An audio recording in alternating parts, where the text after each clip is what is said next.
ದಾವೀದ ಅನ್ನೋ ಒಬ್ಬ ಭಕ್ತ ಪ್ರಾರ್ಥನೆ ಮಾಡ್ತಕ್ಕಂಥ ಸಮಯದಲ್ಲಿ ಆತ ಬೇಡ್ಕೊಳ್ತಾ ಇರುವಂಥದ್ದು ಏನಂತ, ಒಂದು ಸಂಪೂರ್ಣವಾಗಿ ಕೈ ಬಿಡಬೇಡ ಅಂತ ಬೇಡ್ಕೊಳ್ತಾ ಇದ್ದಾನೆ. ಅಂದರೆ ದೇವರು ನೋಡಿ, ದಾವೀದನ ಒಂದು ಜೀವಿತವನ್ನು ನೋಡಿದಾಗ ಆತ ಸಾಮಾನ್ಯವಾದ ಒಬ್ಬ ಚಿಕ್ಕ ಕುರುಬನಾಗಿದ್ದ, ಅಂದರೆ ಚಿಕ್ಕ ಹುಡುಗನಲ್ಲಿ ಕುರುಬನಾಗಿದ್ದ. ಆತನನ್ನು ದೇವರು ಏನು ಮಾಡ್ತಾರೆ, ಅದನ್ನು ದೊಡ್ಡ ರಾಜನಾಗಿ ಮಾಡ್ತಾರೆ. ಅವನು ಅಷ್ಟು ದೊಡ್ಡ ಮಟ್ಟಿಗೆ ಬೆಳಿಬೇಕು ಅಂತಂದ್ರೆ ಅದಕ್ಕೆ ಕಾರಣ ಏನು ಗೊತ್ತಾ, ಆತ ದೇವ್ರ ಮೇಲೆ ಇಟ್ಟಿದಂಥ ಪ್ರೀತಿ, ದೇವ್ರ ಮೇಲೆ ಇಟ್ಟಿದಂಥ ಒಂದು ಭಯ ಭಕ್ತಿ, ಇದು ಆತನ ಒಂದು ಆತನು ದೊಡ್ಡ ರಾಜನಾಗೋದಕ್ಕೆ ಒಂದು ಮೂಲವಾದ ಕಾರಣ ಸೋರ್ಸ್ ಅಂತ ಹೇಳ್ತೀವಿ ಇಂಗ್ಲೀಷಲ್ಲಿ, ಆಂಗ್ಲ ಭಾಷೆಯಲ್ಲಿ. ಅದು ಕಾರಣ ಅಷ್ಟು ದೊಡ್ಡ ಮಟ್ಟಕ್ಕೆ ಬೆಳೆಯೋದಕ್ಕೆ. ಅದೇ ರೀತಿಯಾಗಿ ದೇವರು ನಮ್ಮನ್ನು ಕೈ ಬಿಡೋದಿಲ್ಲ. ಪ್ರಗತಿಯ ಮಕ್ಕಳೇ, ನಿಮ್ಮ ಜೀವಿತದಲ್ಲಿ ಯಾವುದೇ ಸ್ಥಿತಿ ಬರಲಿ, ಯಾವುದೇ ಪರಿಸ್ಥಿತಿ ಬಂದಾಗಲೂ, ಯಾವುದೇ ಸ್ಥಿತಿ ಬಂದಾಗಲೂ ಪರಿಸ್ಥಿತಿ ಹೇಗಿರುತ್ತೋ ಮನಸ್ಥಿತಿ ಹಂಗಿರುತ್ತೆ ಅಲ್ವಾ. ಆ ಪರಿಸ್ಥಿತಿ ಮೇಲೆ ಡಿಪೆಂಡ್ ಆಗಿ ಆ ಒಂದು ಮನಸ್ಥಿತಿ ಇರ್ತದೆ. ಆ ಒಂದು ಮನಸ್ಥಿತಿನ ದೇವ್ರಿಗೆ ಬಿಟ್ಕೊಡ್ಬೇಕು, ಆಯಿತಾ. ಜೀವಿತದಲ್ಲಿ ನೋಡಿ, ದಾವೀದನ ಜೀವಿತದಲ್ಲೂ ಕೂಡ ಒಬ್ಬ ಗೋಲಿಯಾತ ಬಂದ. ದಾವೀದ ಏನಾಗಿದ್ದ, ದಾವೀದ ಒಬ್ಬ ಸಾಮಾನ್ಯವಾದ ಚಿಕ್ಕ ಹುಡುಗ ಕುರುಬನಾಗಿದ್ದ ಅಲ್ವಾ. ಈ ಚಿಕ್ಕ ಹುಡುಗ ಕುರುಬ, ಗೋಲಿಯಾತ ಏನಾಗಿದ್ದ, ದೊಡ್ಡ ಒಬ್ಬ ಒಂದು ರಾಕ್ಷಸ ರೇಂಜಿಗೆ ಅವನು ಇದ್ದ. ಈ ಒಂದು ಚಿಕ್ಕ ಹುಡುಗ ದಾವೀದನ ಸೋಲಿಸ್ತಾ ಇಡೀ ಊರೇ ಒಂದು ಪಟ್ಟಣವನ್ನೇ ಗೋಲಿಯಾತ ಎದುರಿಸ್ತಾ ಇದ್ದ. ಆದರೆ ದಾವೀದ ಅವನಿಗೆ ಎದುರಿಲ್ಲ. ನೋಡಿ, ಈ ಲೋಕದಲ್ಲಿ ಜನ ಹೋಗ್ತವೆ ಎಲ್ಲ ಕೊಲಿತೇವೆ, ನಮ್ಮ ಜೀವಿತದಲ್ಲೂ ಕೊಲಿಯುತ್ತೇವೆ. ಆದರೆ ಆ ದಿನ ದಾವೀದನ ಜೀವಿತದಲ್ಲಿ ಆ ಥರ ದೊಡ್ಡ ಒಂದು ಮನುಷ್ಯನಾಗಿ ಬಂದ. ಆ ಥರ ಅಲ್ಲ, ಬೇಗ ಥರ ನಿಮ್ಗೆ ಗೊತ್ತಾಗಲಿಲ್ಲ, ಬೇಗ ಥರ ಮೆಲಡಿಗಳಾಗಿರ್ಬೋದು, ಅಥವಾ ನಿಮ್ಮ ಮನೆಯವರು ಬೇಗ ಥರ ಇನ್ನೊಬ್ಬರನ್ನ ಪ್ರೀತಿ ಮಾಡೋವಾಗ ನಿಮ್ಮ ಹತ್ರ ಬಂದು ನಿಮಗೆ ಒಂದು ತೊಂದರೆ ಕೊಡೋದಾಗಿರ್ಬೋದು. ನಮ್ಮ ಜೀವಿತದಲ್ಲಿ ನಡೆದಿದೆ ಮಕ್ಕಳೇ. ಸೇವೆಗೆ ಬಂದಾಗಂತೂ ತುಂಬ ಕಷ್ಟ ಆಗುತ್ತೆ. ಆದರೆ ಅದನ್ನೆಲ್ಲ ಎದುರಿಸಿ ಹೋಗ್ತಾನಲ್ಲ ನಿಮ್ಮ ಜೀವಿತದಲ್ಲಿ. ನೀವು ಒಂದು ದೇವರ ಹತ್ರ ಹೋಗ್ತೀನಿ, ನಾನು ದೇವರೊಂದಿಗೆ ಜೀವಿಸ್ತೀನಿ, ದೇವರಿಗೋಸ್ಕರ ಜೀವಿಸ್ತೀನಿ ಅಂತ ಹೋಗ್ತೀರಲ್ಲ, ಅವಾಗ ಬರುತ್ತಲ್ಲ ಕಷ್ಟ, ಆ ಕಷ್ಟನ ಎದುರಿಸಿ ನಿಲ್ತಾ ಇದ್ದೀರ ನೀವು ಅಂತಂದರೆ ನೀವು ಜೀವನದಲ್ಲಿ ದೊಡ್ಡ ಮಟ್ಟಿಗೆ ಬೆಳೀತಾ ಇದ್ದೀರ ಅಂತ ಅರ್ಥ. ಅದರ ಸೂಚನೆ ಏನು ಗೊತ್ತಾ, ಒಂದು ಕಷ್ಟದ ಸೂಚನೆ, ಆ ಕಷ್ಟವನ್ನು ನೀವು ಫೇಸ್ ಮಾಡ್ತಾ ಇರುವಂಥ ಸೂಚನೆ, ಅದೇ ನೀವು ದೊಡ್ಡ ಮಟ್ಟಕ್ಕೆ ಬೆಳೀತಾ ಇದ್ದೀರ ಅಂತ ಅದೊಂದು ಸೂಚನೆ ಆಗಿದೆ ನಿಮಗೆ. ಅದು ಸೂಚನೆ ಬಿಟ್ಕೊಡ್ಬಾರ್ದು. ಯಾಕೆ ಗೊತ್ತಾ, ದೇವರು ನಿಮ್ಮ ಕೈ ಬಿಡೋದಿಲ್ಲ. ಇದಕ್ಕೆ ಬಿಟ್ಕೊಡ್ತೀರ ಹೇಳಿ. ನಮ್ಮ ಮೇಲೂ ಕೂಡ ಎಷ್ಟು ವಿಧವಾಗಿ ತೊಂದರೆಗಳಾಗುತ್ತೆ. ನನಗೆ ಯಾವಾಗಲ್ಲ ನನ್ನನ್ನು ಒಂದು ಇದು ಮಾಡ್ಕೊಳ್ತಾರ, ಅಂದರೆ ನನಗೆ ಸರಿಯಾಗಿ ಮಾತಾಡೋಕ್ಕೆ ಗೊತ್ತಾಗ್ತದೆ. ಯಾವಾಗಲ್ಲ ನನ್ನ ತಂದೆ ತಾಯಿನೇ ನನಗೆ ಇನ್ನೊಬ್ಬರಿಗೋಸ್ಕರ ನನ್ನನ್ನು ಅವಮಾನಕ್ಕೊಳಗೆ ಮಾಡಿದೆವು. ಮತ್ತು ಒಂದು ನಾನು ತಿಂತ ಇದ್ದ ಅನ್ನನ ನನ್ನಿಂದ ಕಿತ್ಕೊಂಡ್ರು. ಇನ್ನೊಬ್ಬರು ಅವ್ರು ಬಂದಿದ್ದು ಥರ್ಡ್ ಪರ್ಸನ್ ಬಂದು ನಮ್ಮ ಒಂದು ನನ್ನ ಜೀವಿತದಲ್ಲಿ ಇದ್ದಂಥ ಒಂದು ನೆಮ್ಮದಿ, ಕೆಟ್ಟ ದುಷ್ಟನಾಗಿದೆ ನನ್ನನ್ನು ದೇವರು ಒಳ್ಳೆಯವನಾಗಿ ಮಾಡ್ದ, ಒಳ್ಳೆಯವನಾಗಿ ಮಾಡಿ ಒಳ್ಳೆಯದಾಗ ಜೀವಿಸುವಂತ ಮಾಡ್ದ. ಒಳ್ಳೆಯವನಾಗಿ ಜೀವಿಸುವಾಗ ಈ ಥರ ಬೇರೆ ನಮ್ಮ ಹೊರಗಿನವ್ರು ಬಂದು ನನ್ನ ಜೀವಿತದಲ್ಲಿದ್ದಂಥ ನೆಮ್ಮದಿಯನ್ನು, ನನ್ನ ಜೀವಿತದಲ್ಲಿದ್ದಂಥ ನನ್ನ ತಂದೆ ತಾಯಿ ಪ್ರೀತಿಯನ್ನು ಬಿಟ್ಟು ಕಿತ್ಕೊಳ್ಳಿ ಪರವಾಗಿಲ್ಲ, ಆದರೂ ಕೂಡ ನನ್ನ ದೇವರನ್ನ ಬಿಟ್ಕೊಡೋದಿಲ್ಲ. ಹಾಗೆ ನೀವು ಕೂಡ ದೇವರನ್ನ ಬಿಟ್ಕೊಳ್ಬೇಡಿ ದೇವ್ರ ಮಕ್ಕಳೇ. ಯಾಕಂದರೆ ದೇವರು ನಿಮ್ಮ ಮೇಲೆ ಪ್ರೀತಿಯನ್ನು ಇಟ್ಟಿದ್ದಾನೆ. ನಿಮ್ಮ ಮೇಲೆ ಅಷ್ಟೇ ಅಲ್ಲ, ನನ್ನ ಮೇಲೆ ಇಟ್ಟಿದ್ದಾನೆ. ದೇವ ಕೇಳಿದ ಪ್ರಕಾರ ಆತನು ಲೋಕಕ್ಕೋಸ್ಕರ ಆತ ಬಂದ. ದೇವರು ಲೋಕದ ಮೇಲೆ ಎಷ್ಟೋ ಪ್ರೀತಿಯನ್ನು ಇಟ್ಟುವಂತೆ, ಅದು ಲೋಕದ ಮೇಲೆ ಇಟ್ಟಿರೋದು ಅಂತ ಇದೆ ಹೊರತು ಅದು ಬೇಗ ಒಬ್ಬೊಬ್ಬರನ್ನೇ ಪಾಠ ಮಾಡಿಲ್ಲ ದೇವರು. ವಾಕ್ಯದಲ್ಲಿ ನಿಮಗೆ ಇವತ್ತೊಂದೇ ಆಯುಧ ಏನು ಗೊತ್ತಾ, ಆಯುಧ ನಿಮಗೆ ಬರೋ ಕಷ್ಟವನ್ನು ಎದುರಿಸೋದಕ್ಕೆ ಬರೋ ಒಂದು ಆಯುಧ ದೇವ್ರ ವಾಕ್ಯವನ್ನು ನೀವು ನಮ್ಮಲ್ಲಿ ಇಟ್ಕೊಂಡು ನಾವನ್ನ ಎದುರಿಸ್ಬೋದು. ನೀವು ನೋಡಿ, ದಾವೀದ ಕೂಡ ಗೋಲಿಯಾತನ್ನ 5 ಕಲ್ಲುಗಳಲ್ಲಿ ಹೊಡೆದು ಸಾಯಿಸೋದು ಏನಾಗಿದೆ, ಕಾನೂನು ಪ್ರಕಾರ ಒಂದು ಕೊಲೆ ಅಲ್ವಾ, ಕೊಲೆ ಆಯಿತು. ಆದರೆ ದಾವೀದ ಆತನೇ ಒಂದು ಒಂದು ವೈಯಕ್ತಿಕ ಆಗಿದ್ರು ಕೂಡ ಅದು ಅವನೇ ಮಾಡಲಿಲ್ಲ. ಆದರೆ ದೇವರ ಮುಖಾಂತರ ಮಾಡ್ದ ನೋಡಿ, ಅದು ನಿಜ, ಅದು ಸತ್ಯ, ಅದು ಸರಿಯಾಗಿದೆ, ಅದು ಕರೆಕ್ಟಾಗಿದೆ ಅವ್ನು ಮಾಡಿದ್ದು. ದೇವ್ರ ಮುಖಾಂತರ ನೀವು ಸೋಲಿಸಿ ಹೊತ್ತು ನೀವಾಗ ನೀವೇನು ಮಾಡ್ಕೋಗ್ಬೇಡಿ. ನನಗೆ ಇವಾಗ ಹಿಂದಿನ ದಿನದಲ್ಲಿ ನನಗೂ ಕೂಡ ದೊಡ್ಡ ಅಂದರೆ ನನ್ನ ಕೈಯಲ್ಲಿ ಫೇಸ್ ಮಾಡೋಕ್ಕಾಗುತ್ತೋ ಇಲ್ಲೋ ಅಂತ ಗೊತ್ತಾಗಲಿಲ್ಲ ನನಗೆ. ಆಗ ನಾನು ಕೂಡ ನಾನು ಒಂದು ಕಷ್ಟಕ್ಕೊಳಗಾಗಿದ್ದೆ.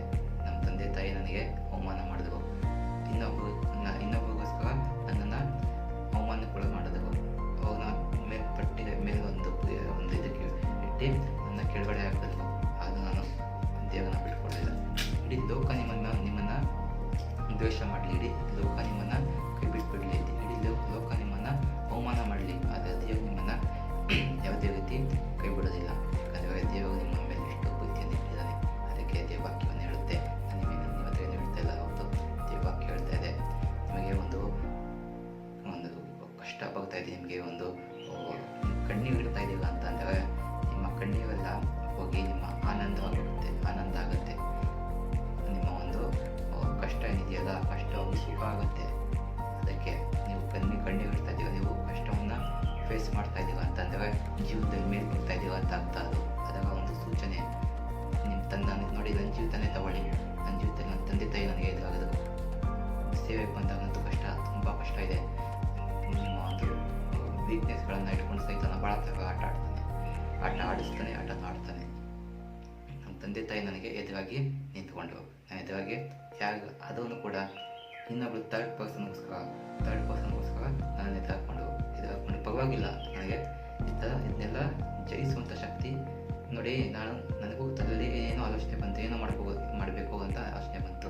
ಆದರೆ ದೇವವಾಕ್ಯಕ್ಕೆ ಇದು ವಿರುದ್ಧವಾಗಿದೆಯಲ್ಲ ಅಂತ ಅನ್ನಿಸ್ತು. ಯಾಕಂದರೆ ನನ್ನೊಳಗೆ ಪವಿತ್ರಾತ್ಮದಿಂದ ನನಗೆ ಎಚ್ಚರಿಸಿದಾಗ ನೀನು ಮಾಡ್ತಾ ಸರಿಯಲ್ಲಪ್ಪ ಅಂತ, ಆಯಿತಾ. ಅದೇ ರೀತಿ ಆದರೆ ದಾವೀದ ಆ ದಿನ ಗೋಲಿಯಾತನ ಸೋಲಿಸ್ತಾ ದೇವರ ಮುಖಾಂತರ ಸೋಲಿಸ್ತಾ, ಅದೇ ರೀತಿ ನಾನಿದೆಯಲ್ಲ ಇನ್ನೊಂದಿಗೆ ಇದೆಯಲ್ಲ, ನನ್ನ ಮುಖಾಂತರ ನೀನು ಸೋಲಿಸು, ಯಾಕೆ ನಿನ್ನ ಕೈಯಲ್ಲಿ ಆಗೋದಿಲ್ಲ, ನನ್ನ ಮುಖಾಂತರ ನೀನು ಮಾಡು, ಇನ್ನು ಅದು ಸರಿ. ನೀನು ಹೋಗಿ ಮಾಡ್ತೀನಿ ಅನ್ನೋದು ತಪ್ಪು. ನೀವೇ ಹೋಗಿ ಅದು ಮಾಡಿದ್ರೆ ಅದು ಇಲ್ಲೀಗಲ್ ಆಗುತ್ತೆ. ಒಂದು ಟ್ಯಾಕಲ್ ಹೋದಾಗ ಅದು ಇಲ್ಲೀಗಲ್ ಆಗುತ್ತೆ, ವಾಕ್ಯಕ್ಕೆ ವಿರುದ್ಧವಾದದ್ದಾಗುತ್ತೆ. ನೀವು ಒಂದು ನಿಮ್ಮ ನಂಬುವಂಥ ಜೀವಿಸುವಂಥ ದೇವರನ್ನು ನೀವು ಮುಖಾಂತರ ಮಾಡಿದ್ರೆ ಅದು ಸರಿಯಾಗುತ್ತೆ. ಯಾವುದೋ ಒಂದು ಕಲ್ಲನ್ನು ಪೂಜೆ ಮಾಡೋ ಅವ್ರಿಗೆ ಎಷ್ಟು ದೈವ ಆಗಬೇಕಾದ್ರೆ ಜೀವಿಸುವಂಥ ಪ್ರೀತಿಸುವಂಥ ದೇವರನ್ನ ಆರಾಧನೆ ಮಾಡೋದು ನಮಗೆಷ್ಟು ದೈವ ಇರ್ಬೋದಲ್ವ. ದೇವರ ಹುಟ್ಟಿದ ತಗಂತ ನಾವು ಬಳಸ್ಕೊಳ್ಬೇಕು. ನನ್ನ ಜೀವಿತದಲ್ಲಿ ಮಾತ್ರ ನನ್ನ ತಂದೆ ತಾಯಿ ನನಗೆ ಎದುರಾಗಿ ನನ್ನ ಪ್ರೀತಿಯನ್ನು ಬೇವರಿಂದ ನನ್ನ ಪ್ರೀತಿಯನ್ನು ಅವರು ಬಿಟ್ಕೊಟ್ಬಿಟ್ಟು ಪರವಾಗಿಲ್ಲ. ನಾನು ಇಹಲೋಕ ತಂದೆ ತಾಯಿ ಬಿಟ್ಟು ಕೂಡ ನಾನು ಪರಲೋಕ ತಂದೆ ನನ್ನ ಪ್ರೀತಿ ಕಮ್ಮಿ ಆಗೋದಿಲ್ಲ. ಯಾಕಂದರೆ ಆತ ನನಗೆ ಇನ್ನೊಂದು ಜೀವಿತವನ್ನು ಕೊಟ್ಟಿದ್ದಾನೆ. ನಾನು ಕೂಡ ಕೋಪನೇ ತೀರ್ತದ್ದು. ಅದು ನಾನೇನು ಮಾಡೋಕ್ಕೆ ಹೋಗಲಿಲ್ಲ, ಅದು ಮಾತನಾಡಿದೆ. ನಾನು ತಪ್ಪು ಮಾಡಿದಾಗ ಆ ತಪ್ಪನ್ನು ನಾನು ಒಪ್ಕೊಂಡು ದೇವರ ಹತ್ರ ಕ್ಷಮಾಪಣೆ ಕೇಳಿದೆ. ಕ್ಷಮಿಸಿದ್ದೇವೆ, ನಾನು ನಿಮ್ಮನ್ನು ಕೂಡ ಕ್ಷಮಿಸ್ತಾವೆ. ನಿಮ್ಮ ಒಂದು ಜೀವಿತದ ಕೂಡ ಬದಲಾವಣೆ ತಂದೆ ತರ್ತಾರೆ. ನೀವು ದೇವರ ಹತ್ರ ಬೇಡ್ಕೊಳ್ಳಿ. ನೀವು ಕೂಡ ಕಷ್ಟದಲ್ಲಿದ್ದೇವೆ, ನೀವು ಕೂಡ ಕಷ್ಟನ ನೋವನ್ನು ಅನುಭವಿಸ್ತಾ ಇದ್ದೇವೆ, ನಿಮ್ಮ ಮನಸ್ಸು ಆಗುವಂಥ ನೋವನ್ನು ಅನುಭವಿಸ್ತಾ ಇದ್ದೇವೆ. ಅದು ಸೂಚನೆಯಾಗಿದೆ ನಿಮಗೆ, ನೀವು ಜೀವನದಲ್ಲಿ ಮೇಲೆ ಹೋಗ್ತಾ ಇದ್ದೀರಾ ಅಂತ, ಆಯಿತಾ. ಈ ಒಂದು ವಾಕ್ಯವನ್ನು ಒಪ್ಕೊಳ್ಳೋದಾದ ಮಕ್ಕಳೇ, ಅಂದರೆ ನೀವು ಕೈಗಳನ್ನು ಜೋಡಿಸಿ ಕಣ್ಣುಗಳನ್ನು ಮುಚ್ಚಿ ಪ್ರಾರ್ಥನೆ ಮಾಡುವ. ಆಕಾಶ ಭೂಮಿ ಉಂಟು ಮಾಡಿದಂಥ ಲೋಕ ಪರಲೋಕದ ತಂದೆ, ಪರಲೋಕ ತಂದೆ, ನಿಮ್ಮ ವಾಕ್ಯಗಳ ಪ್ರಕಾರ ಈ ಒಂದು ಲೋಕದಲ್ಲಿ ಬಹಳ ತಗದ ದಾವೀದನ ಒಬ್ಬ ಭಕ್ತ ಆತ್ಮನ ಒಂದು ಜೀವಿತದಲ್ಲಿ ಒಂದು ಹೋಲಿಯಾತ ಹಿಂಗೆ ಬಂದ. ಅದೇ ರೀತಿಯಾಗಿ ನಮ್ಮ ಒಂದು ಜೀವಿತದಲ್ಲೂ ತಂದೆ ಸ್ವಯ ಒಂದು ವಿಡಿಯೋ ನೋಡ್ತಕ್ಕಂಥ ಪ್ರತಿಯೊಬ್ಬರ ಜೀವಿತದಲ್ಲೂ ಕೂಡ ಗೋಲಿಯಾತ ಹೋಗ್ತಾರೆ. ಅದೇ ರೀತಿ ವಿಧವಾಗಿ ಗೋಲಿಯಾತ ಹೋಗ್ತವೆ. ಅದನ್ನೆಲ್ಲ ಆ ದಿನ ದಾವೀದನು ಕೂಡ ನಿಮ್ಮ ಭಕ್ತನಾಗಿದ್ದ, ನಿಮ್ಮ ನಂಬಿಕೆಯಲ್ಲಿದ್ದ, ನಿಮ್ಮ ಮೇಲೆ ನಂಬಿಕೆಯನ್ನು ಇಟ್ಟಿದ್ದ ತಂದೆ ಆತನಿಗೆ ಹೇಗೆ ಒಂದು ಜಯವನ್ನು ಕೊಟ್ಟರೆ ಅದೇ ರೀತಿಯಾಗಿ ಈ ವಿಡಿಯೋವನ್ನು ನೋಡ್ತಾ ಇರುವಂಥ ಪ್ರತಿಯೊಬ್ಬರಿಗೂ ಜಯವನ್ನು ಕೊಡಿ. ಪ್ರತಿಯೊಬ್ಬರನ್ನು ನೀವು ಆಶೀರ್ವದಿಸುವೆ. ನಿಮ್ಮ ಪವಿತ್ರ ಹಸ್ತಗಳನ್ನು ಮುಟ್ಟಿ ಹಸ್ತಗಳಲ್ಲಿ ನೀವು ಮುಟ್ಟಿರುವವರನ್ನು ಆಶೀರ್ವದಿಸದಂತೆ ಪ್ರತಿಯೊಬ್ಬರನ್ನು ಮುಟ್ಟಿ ಆಶೀರ್ವದಿಸಿ. ಎಲ್ಲರಿಗೂ ಸಹ ಶಾಂತಿ, ಸಮಾಧಾನ, ನೆಮ್ಮದಿಯನ್ನು ಕೊಟ್ಟು ಕಾಪಾಡಿರಿ. ಅವರು ಎಲ್ಲ ಥರ ಕಷ್ಟಗಳನ್ನು ಜಯಿಸುವಂಥ ಶಕ್ತಿಯನ್ನು ಕೊಡಿ. ಪವಿತ್ರ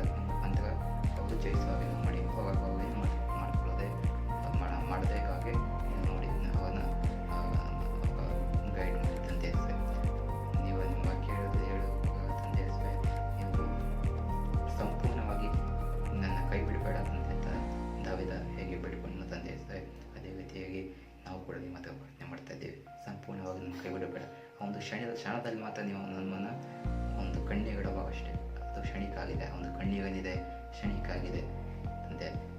ಅದು ಈ ಒಂದು ವಿಡಿಯೋನ ನೋಡ್ತಾ ಇರುವಂಥ ಪ್ರತಿಯೊಬ್ಬ ಇಡುವಂಥ ಕಣ್ಣೀರನ್ನು ನೀವು ಹೋಗಿಸಿ ಒಂದು ದುಃಖವನ್ನು ನೀವು ಆ ದಿನವೇ ಅನುಭವಿಸಾಗಿದೆಯಲ್ಲ ತಂದೆ. ಆ ಒಂದು ದುಃಖವನ್ನು ತಗೊಂಡು ತಂದೆ ನೀವು ದಿನ ನಮಗೋಸ್ಕರ ಒಂದು ರಕ್ತವನ್ನು ಸುರಿಸಿ ನಮ್ಮನ್ನು ಶುದ್ಧಪಡಿಸಿದ್ದೀರಲ್ಲ. ಈಗ ಲೋಕದ ಕತ್ತಲೆ ಜೀವಿತದಲ್ಲಿ ಜೀವಿಸ್ತಾ ಇರುವಂಥ ಈ ಲೋಕದ ಜನರಿಗೆ ಅರ್ಥ ಆಗ್ತಾ ಇಲ್ಲಂದೆ ಪರವಾಗಿಲ್ಲ ತಂದೆ. ನನ್ನ ತಂದೆ ತಾಯಿ ನನ್ನ ಮನೆಯಿಂದ ಈಚೆ ಹಾಕಿದ್ರು ಪರವಾಗಿಲ್ಲ. ಈ ಒಂದು ವಿಡಿಯೋ ನೋಡ್ತಾ ಇರುವಂಥ ಪ್ರತಿಯೊಬ್ಬರನ್ನು ಮುಟ್ಟಿ ಆಶೀರ್ವದಿಸಿ ಅವರ ಜೀವಿತದಲ್ಲೂ ಕೂಡ ಅವರ ಸ್ನೇಹಿತ ಆಗಿರ್ಬೋದು, ಅವರ ಮನೆಯವರಾಗಿರ್ಬೋದು, ಅವರನ್ನು ತೊರೆದರೂ ಕೂಡ ನೀವು ಆ ಕೇಳೋ ಪ್ರಕಾರ ತಂದೆ ನಿನ್ನ ತೊರೆದ್ರೂ ನಿನ್ನ ತಾಯಿ ನಿನ್ನ ಕೈ ಬಿಟ್ಟು ಕೂಡ ನಾನು ನಿನ್ನ ಕೈ ಬಿಡೋದಿಲ್ಲ ಮಗನೇ ಅಂತ ವಾಕ್ಯ ಹೇಳ್ತದ ತಂದೆ. ಅದಕ್ಕಾಗಿ ನೀವು ಕೊಟ್ಟಿಸ್ತು ಅಥವಾ ಪ್ರತಿಯೊಬ್ಬರನ್ನು ಮುಟ್ಟಿ ಆಶೀರ್ವದಿಸಿದೆ. ಯೇಸು ಕ್ರಿಸ್ತನ ಪರಿಶುದ್ಧವಾದ ಮುದ್ದಾದ ನಾಮದಲ್ಲಿ ಒಂದು ಪ್ರಾರ್ಥನೆಯನ್ನು ಬಿಡಿ ಹೊಂದಿದೆ ತಂದೆ. ಒಂದು ಪ್ರಾರ್ಥನೆಯನ್ನು ಕೇಳಿ ದಯಪಾಲಿಸಕ್ಕಾಗಿ ಮೇಲೆ ಕೊಟ್ಟಿಸುತ್ತಾಗ ಯೇಸು ಕ್ರಿಸ್ತನ ಪರಿಶುದ್ಧವಾದ ನಾಮದಲ್ಲಿ ಒಂದು ಪ್ರಾರ್ಥನೆಯನ್ನು ಬೇಡಿ ಹೊಂದಿದೆ ತಂದೆ. ಕೇಳಿ ಒಂದು ಪ್ರಾರ್ಥನೆಯನ್ನು ಕೇಳಿ ದಯಪಾಲಿಸಕ್ಕಾಗಿ ಸ್ತೋತ್ರ. ಆಮೇಲೆ ಕ್ರಿಸ್ತನ ನಮಗೆ ಕಲಿಸಿಕೊಟ್ಟಂಥ ಪ್ರಾರ್ಥನೆಯನ್ನು ಹೊರಗೆ ಹೇಳುವ ಲೋಕದಲ್ಲಿರುವ ನಮ್ಮ ತಂದೆ, ನಿಮ್ಮ ನಾಮ ಪರಿಶುದ್ಧ ಎಂದೆಣಿಸಲ್ಪಡಲಿ, ನಿಮ್ಮ ರಾಜ್ಯವು ಬರಲಿ, ನಿಮ್ಮ ಚಿತ್ತ ಲೋಕದಲ್ಲಿ ನೆರವೇರಬೇಕು, ಲೋಕದಲ್ಲಿ ನೆರವೇರಲಿ. ನಮ್ಮ ಆತ್ಮನಿಂದ ನಮ್ಮ ಮೇಲೆ ಬರೆಸಿಕೊಳ್ಳಿರಿ. ನಮಗೆ ತಪ್ಪು ಮಾಡಿದವನ್ನು ನಾವು ಕ್ಷಮಿಸಿದಂತೆ ನಮ್ಮ ತಪ್ಪುಗಳನ್ನು ಕ್ಷಮಿಸಿರಿ. ಯಾಕಂದರೆ ರಾಜ್ಯವು ಬಲವು ಮಹಿಮೆಯು ಸದಾ ಕಾಲ ನಿಮಗೆ ಸ್ವಾಮಿ. ದೇವರು ನಿಮ್ಮನ್ನು ಆಶೀರ್ವದಿಸಲಿ. ಈಗ ಸ್ವಲ್ಪ ಲೇಟ್ ಆಯಿತು, 2-3 ನಿಮಿಷ ಜಾಸ್ತಿ ಆಗಿದೆ. ಒಂದು ವಿಡಿಯೋ ಕ್ಷಮಿಸಿ. ನಾನು ಹಾಕುವಂಥ ವಿಡಿಯೋಗಳನ್ನ ದಯವಿಟ್ಟು ದಿನ ನೀವು ತಕ್ಷಣಕ್ಕೆ ಶೇರ್ ಮಾಡಿ. ನಾನು ಹಾಕುವಂಥ ವಿಡಿಯೋ ನೀವು ಕೂಡ ನೋಡಿ ನನ್ನಿಂದ ಏನು ತಪ್ಪಾಗಿದೆ ದಯವಿಟ್ಟು ಅಂತ ಕಮೆಂಟ್ ಮಾಡಿ. ತಪ್ಪು ಗೊತ್ತಾದಾಗಲೇ ತಿದ್ಕೊಳ್ಳೋಕ್ಕಾಗುತ್ತೆ. ಪ್ರತಿಯೊಂದೊಂದು ವಿಡಿಯೋಗಳಲ್ಲೂ ಇನ್ನು ಹೇಳ್ತಾ ಇದ್ದೀನಿ. ಈ ಒಂದು ವಿಡಿಯೋ ನಿಮಗೆ ಇಷ್ಟ ಆಗಿದೆ ದಯವಿಟ್ಟು ಲೈಕ್ ಮಾಡಿ, ಆದಷ್ಟು ಜನಕ್ಕೆ ಶೇರ್ ಮಾಡಿ, ದಯವಿಟ್ಟು ಇದು ಮಾಡಿ.